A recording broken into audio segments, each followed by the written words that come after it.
同学们，大家好，欢迎观看精益达雅旗舰店出品的 PSCC 2019教程视频。那么本章节的话，我们来一起学习一下修复画笔工具、修补工具、内容感知以及我们的一个红眼工具。好，首先呢，我们可以看一下啊，这里面有一个修复画笔工具。它有什么作用啊？其实它跟我们污点修复画笔工具呢还是有些不同的。虽然说呢它只是少了2个字儿，对不对？好，那么污点修复画笔工具它比较智能，我们点哪里它就修哪里。好，那么修复画笔工具呢，我们看一下啊，这里面呢也有不同的，对不对？不同的效果啊，这些有什么纺织员，这个是高级的一个。就是特别高级的，我们才会用啊。这个的话，我们在初级课程是不给大家讲解了，好吧？这个一般来说我们就用普通的就可以了，因为我们进行个修图啊，就是怎么说呢？不需要说特别的这个追求那么高啊，那么高一个层次。那么这里面有不同的一些效果啊，这里面有什么呀？这个使用旧版我们就不做了啊。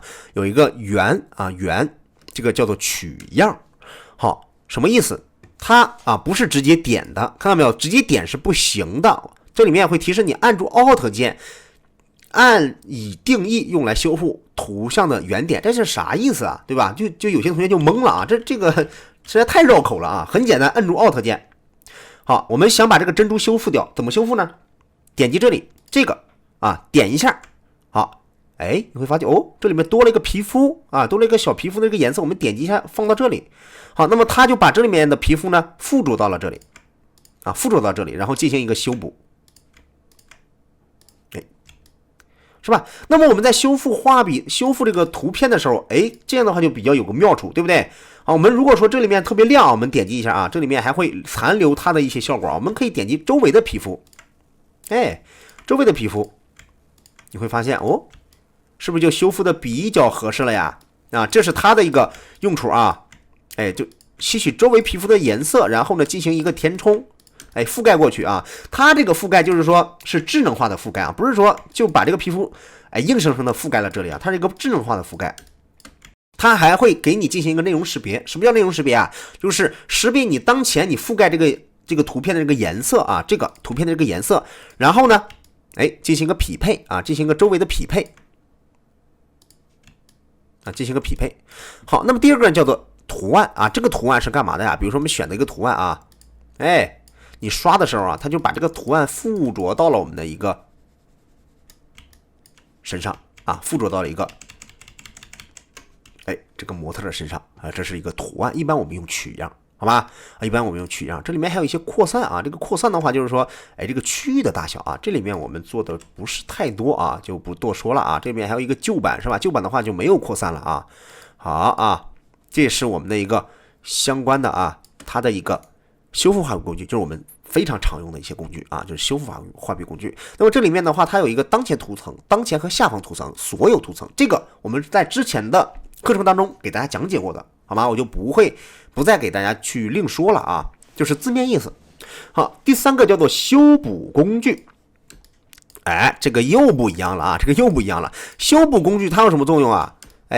大家注意看我们多了一些很有趣的东西熟悉的这个加减乘除又出来了它是干嘛的呀？比如说修补工具，我想修补这个珍珠，对不对？我画一笔，好，它是非常自由的可以画一个选区，把这个选区移动再移动，它移动的这个区域就是它要修补的这个区域它会自动的把这个区域的我移动的这个区域的这个皮肤附着到我们当前这个区域的这个皮肤上。好，那么这个是我最喜欢，也是老师我最常用的一个修复的一个方法，因为什么呀？好，它的这个修复比较自由，而且呢，周围匹配的颜色呢非常的合适非常的合适，看到没有？非常的合适那么它有一些什么样的用处用处就大了去了好这个我们做一个，我想一想做一些比较简单的例子的话大家注意看比如说我们在平时如果说你想把这个给它去除掉，我们是怎么去除的呀？通过这样是吧？5点这样去除掉这样去去除掉。好，那么可能你去除这个过程，不太好看，对不对？或者是说还有一些渐变的这个颜色啊，就是它匹配的一些不太舒服的颜色。那么通过一个这样的感知工具啊，我们移动的时候，它就去除的非常的干净啊，非常的干净。看到这一片都是非常干净的啊，这样去移动啊，这样去移动。好，把它一个皮肤，包括这里是吧，往上移动。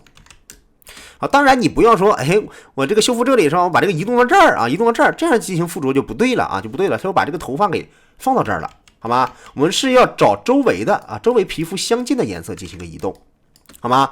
好，这个是修补，这里面还有个内容识别啊。第一个叫做正常啊，这个内容识别是干嘛的啊？也是一样的啊，也是一样的，都是进行一个匹配的一个效果啊，匹配的一个效果。好，那么除了这个啊。修补工具啊，这里面有结构、颜色，这个我们用的不多啊。在正常模式下还有2个是吧？一个叫做圆，从目标修补圆，这个呢从圆修补目标啊，这个有什么区别啊？相反的，好吧？相反的啊，你看从圆修补目标，我们点击一下这个目标啊，比如说，这样，好，它就是把这个珍珠啊，当做我们一个。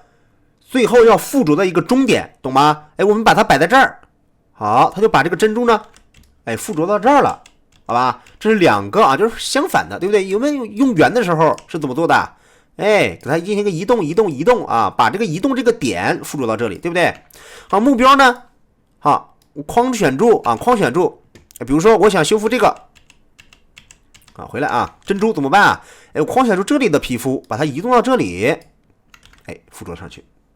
就这么简单，好吗？2个不同的啊，这里面还有一个透明啊，透明就是混合修补时使用透明度啊，就是我们进行个修补的时候啊，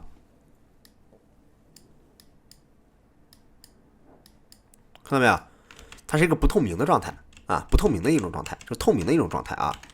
好，就是说，它给它附着上一个皮肤的颜色，但这个皮肤的颜色是什么的呀？是一个比较透明的，对不对？OK 啊，那么在这个这个模式下的话，其他的话我们就用的很少了啊，用的很少了。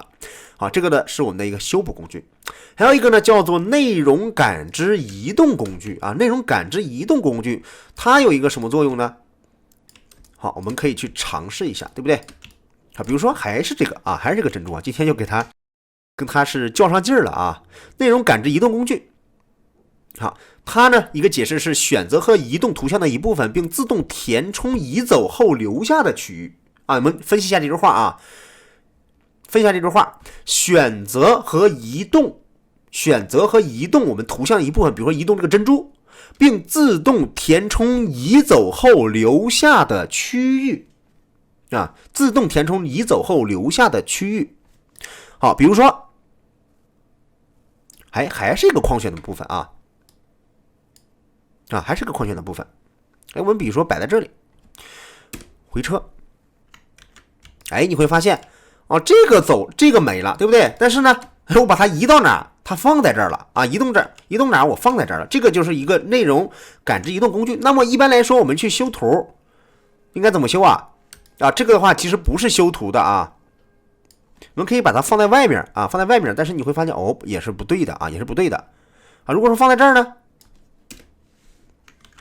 好，它就没有了，对不对？但是呢，它这里面会保留相当的一个东西啊。那么我们可以把这个啊，移动到这里，盖住它，这样啊，也可以进行一个修复的作用啊，一个修复的作用。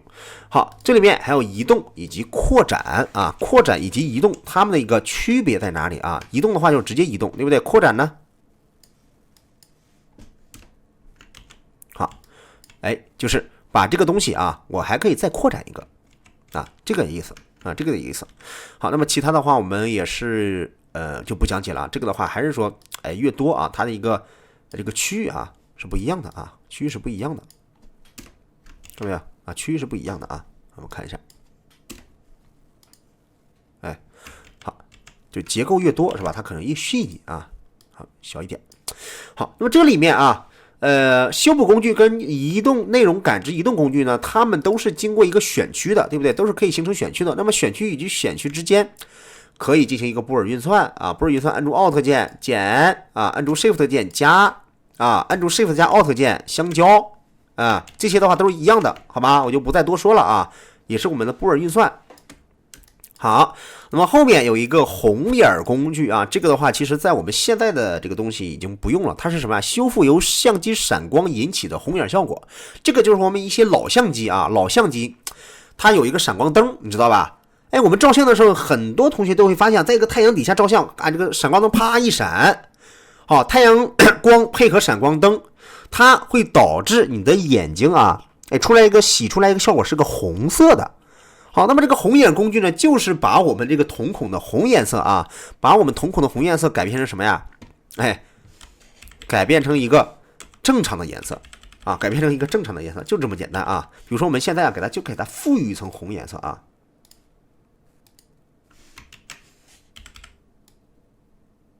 好，比如说我们现在相机照出来它是成这样了，对不对？啊，成这样了啊，那么怎么办啊？